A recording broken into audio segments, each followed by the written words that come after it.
Class 10th हम लोग आज स्टार्ट कर रहे हैं chapter triangle.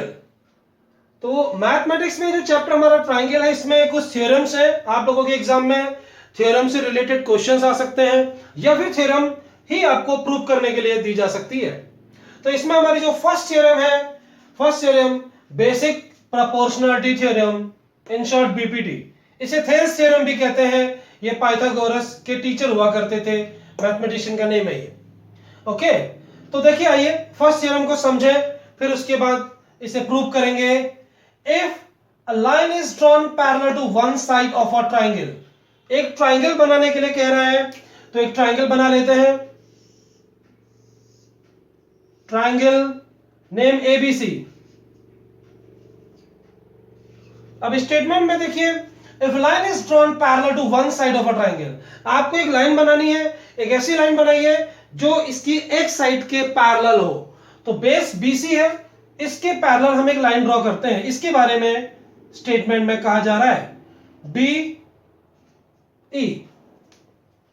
Okay, if a line is drawn parallel to one side of a triangle, हमने जो लाइन बनाई है it is D, it is parallel to BC, intersecting the other two sides. तो हमने जो डीई लाइन बनाई है, ये अदर टू साइड को देखिए डी पॉइंट और ई पॉइंट पर इंटरसेक्ट कर रही है। Then it divides the two sides in the same ratio. तो जैसे ही हमने डीई बनाई है, ये टू साइड्स को सेम रेशियो में डिवाइड कर रही है, मींस एडी अपॉन डीबी। ये जो रेशियो है it is equal to AE upon EC. ये हमें प्रूव करना है। तो आप लोगों को मालूम है किसी भी थ्योरम को प्रूव करने के लिए हमारी कुछ हेडिंग्स होती हैं, उन हेडिंग के अकॉर्डिंग हमें चलना है। तो हम लोग सबसे पहले यहां पर हेडिंग लिखेंगे। सबसे पहले तो आप लोगों को एग्जाम में स्टेटमेंट के बाद ड्रॉ करना है। अब डायग्राम के बाद देखिए हमारी सबसे पहली हेडिंग होती है गिवन। तो स्टेटमेंट से आपको डिसाइड करना है given if a line is drawn parallel to one side of a triangle. आपने बीच में जो लाइन डीई बनाई है, this DE line is parallel to BC, ये हमारा गिवन है। तो DE is parallel to BC. Then it divide the two sides in the same ratio. This is our target, that is to prove. आप लोगों को prove करना है ये जो रेशियो है AD एंड DB का ratio, AD upon DB, it is equal to AE upon EC। ये आपका टारगेट। तो देखिए इस डेरिवेशन को करने के लिए हमें यहां पर लाइंस को कुछ बढ़ाना होगा। कंस्ट्रक्शन में हम लोग लिखेंगे कंस्ट्रक्शन एक ऐसा पार्ट है जिसमें अपने डेरिवेशन को करने के लिए, इसे प्रूव करने के लिए हम लोग कुछ लाइंस को बढ़ाते हैं जिससे कि ये इजीली प्रूव हो जाए। जैसे कि हमें D से और E से अपोजिट साइड पर परपेंडिकुलर ड्रॉ करना है। D पॉइंट से सामने वाली साइड पर आप एक परपेंडिकुलर ड्रॉ करेंगे और E से भी अपोजिट साइड पर एक परपेंडिकुलर ड्रॉ करवा दीजिए। तो ये दो परपेंडिकुलर हमने बनाए हैं, name P Q and also BC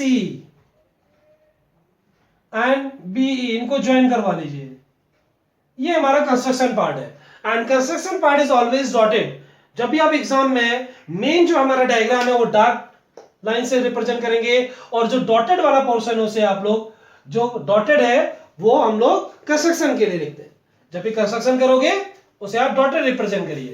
तो कंस्ट्रक्शन में क्या किया है हम लोगों ने बताइए, हमने डीपी परपेंडिकुलर डाला है। तो जो डीपी परपेंडिकुलर है ऑन AE और E से भी हमने एक परपेंडिकुलर ड्रॉ किया है EQ is perpendicular on AD और इसके साथ हमने टू लाइंस भी ज्वाइन करी थी, ज्वाइन BE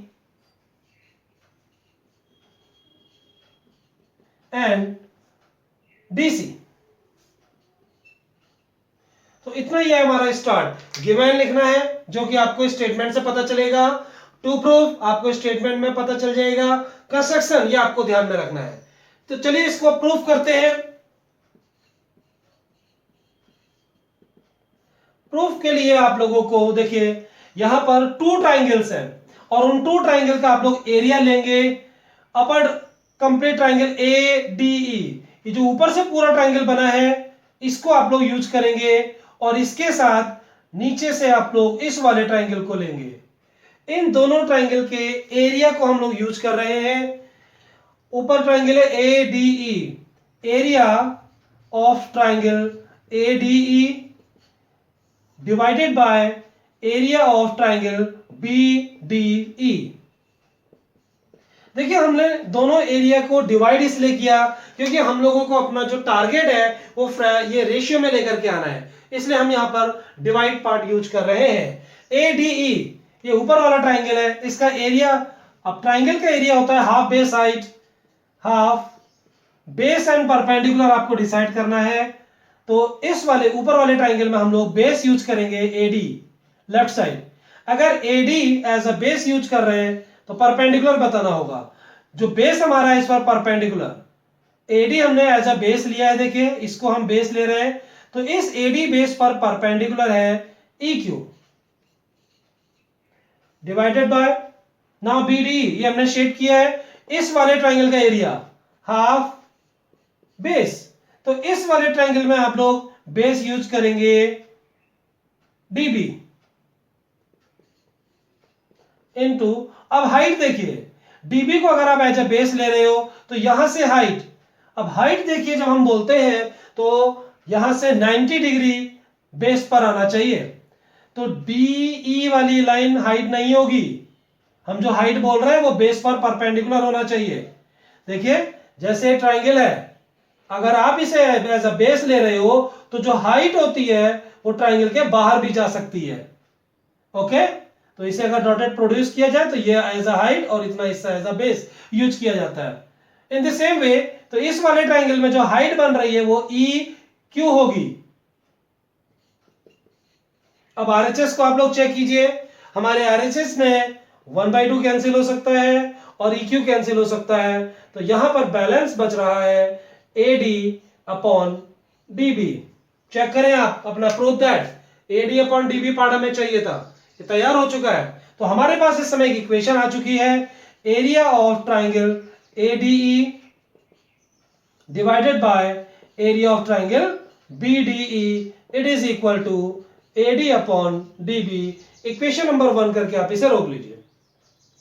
अब देखिए फिर से आपको इसी तरीके से टू ट्राइंगल्स यूज करने हैं और उनका रेशियो यूज करना है। हम लोग टू ट्राइंगल, अपर ट्राइंगल वही लेंगे ADE का ही यूज करेंगे, बट लोअर पार्ट हम लोग नीचे से इस बार इस वाले ट्राइंगल का यूज कर रहे हैं। एरिया ऑफ ट्राइंगल ADE, ऊपर वाला ट्राइंगल देखिए वही रखा हुआ है ADE, बट नीचे से आप लोग इस वाले ट्राइंगल का यूज कर रहे हैं। Area of triangle CDE। Okay, area का फॉर्मूला बता दीजिए, हाफ बेस हाइट, चलिए ढूंढिए इसमें। अपर ट्राइंगल हाफ बेस, देखिए लास्ट टाइम हमने बेस इधर लिया था, इस बार हम लोग बेस इस तरफ राइट साइड लेंगे। AE को अगर हम ऐसा बेस लेते हैं, AE हमारा बेस है, तो हाइट बता दीजिए। AE बेस है तो AE बेस पर हाइट, AE बेस पर हाइट होगी DP डिवाइडेड बाय CDE, ये जो नीचे से ट्राइंगल लिया है इसका भी एरिया बताइए हाफ बेस। इस वाले ट्राइंगल का बेस ले लीजिए आप EC, तो हाइट अभी आपको बताया था, हाइट के लिए जो आप बेस ले रहे हो उस पे 90 डिग्री वाली लाइन, इस वाली साइड पर 90 डिग्री, इस पर हाइट D पॉइंट से इस वाली लाइन पर हाइट आई है DP। तो आप लोग 1/2 कैंसिल कर सकते हैं और DP कैंसिल कर सकते हैं, आपको राइट साइड मिल रहा है AE अपॉन EC। तो आप एक नई इक्वेशन बना दीजिए, area of triangle ADE divided by area of triangle CDE, it is equal to AE upon EC, equation number 2। तो ये 2 इक्वेशन हमारे पास तैयार हो चुकी हैं। अब स्टेटमेंट आप लोगों ने सीख लिया होगा, देख लिया, इसे नोट कर लीजिएगा।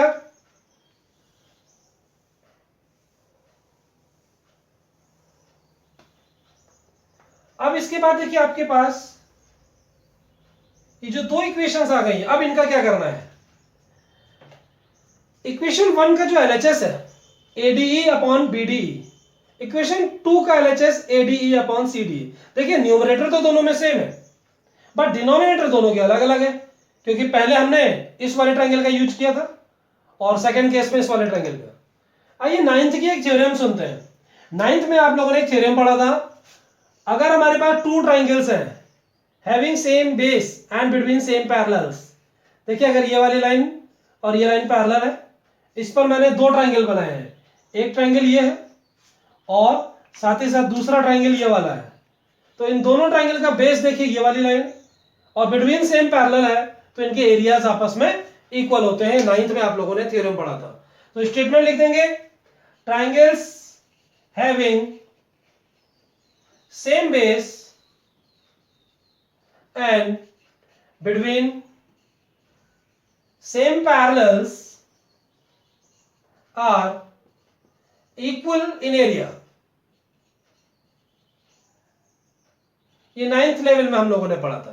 तो अब आप अपने डायग्राम में इन दो ट्रायंगल को देखिए, इन दोनों ट्रायंगल का बेस है डीई और पैरेलल लाइन के बीच में लाई कर रहे हैं। Hence area of triangle BDE, ये जो हमारा बीडी है, its area is equal to area of triangle CDE. तो इन दोनों ट्रायंगल का एरिया नाइन्थ की थ्योरम के बेस पर इक्वल हुआ है। तो आप लोग अपनी इक्वेशन 2 का जो डिनोमिनेटर पोर्शन है सी इसे चेंज कर सकते हैं। हेंस इक्वेशन 2 में एलएचएस में न्यूमरेटर सेम रखिए, area of triangle ADE, denominator CDE लिखा हुआ है, और अभी हम बात कर चुके हैं area of CDE is equal to area of BDE. तो इसके लिए आप लोग लिख सकते हो area of triangle BDE and right side same लिख दीजिए एई अपॉन ईसी। तो हमारा इक्वेशन 2 नए फॉर्म में आ गया, तो इसलिए हमने इसका नेम दे दिया है इक्वेशन नंबर 3। अब आप लोग इक्वेशन 1 एंड इक्वेशन 3 को ध्यान से देखें। Equation 1 LHS part, equation 3 LHS part, क्या ये दोनों सेम है? Area of ADE, area of BDE, area of ADE, area of BDE. अब आप लोगों को पता है कि अगर हमारे पास टू इक्वेशंस हैं जिनके एलएचएस सेम है तो उनके आरएचएस भी सेम होते हैं। तो आपको अब लिखना चाहिए on comparing equation 1 and equation 3, अगर इक्वेशन 1 और इक्वेशन 3 का एलएचएस पार्ट सेम है तो इन दोनों इक्वेशंस का आरएचएस पार्ट भी सेम होगा। तो इक्वेशन 1 का RHS AD upon DB it is equal to, और इक्वेशन 3 का RHS AE upon EC. Check कीजिए आप, यही हमारा टारगेट था, ऐसा ही हमें प्रूव करना था। AD upon DB is equal to AE upon EC, hence proved.